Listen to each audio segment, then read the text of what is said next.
दावत इस्लामी वाले बड़ा मसरूफ कर देते हैं।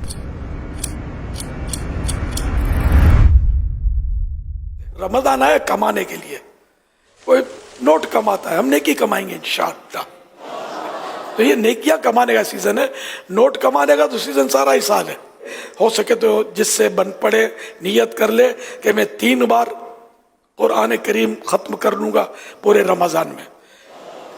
ये नहीं कर सकते तो यूं कर लें कि 2 बार कर लूंगा, ये भी नहीं कर सकते तो 1 बार कर लूंगा। और दूसरा, रोज के 1200 दुरूद शरीफ दावत इस्लामी वाले बड़ा मसरूफ कर देते हैं। ये जितना मसरूफ करेंगे इतना हम मतलब गफलतों से बचेंगे, गुनाहों से बचेंगे, गुनाहों भरी सोबतों से बचेंगे। ज़्यादा बुरे दोस्तों से गप्पे मारते हुए तो तिलावत करने से रहे, दुरूद शरीफ पढ़ने से रहे, इधर उधर भटकने से, बाजारों की रौनकें देखने से तो ये सारे काम मुश्किल है ना। तो इसलिए नेकियां कमाएं, खूब कमाएं और रच के कमाएं।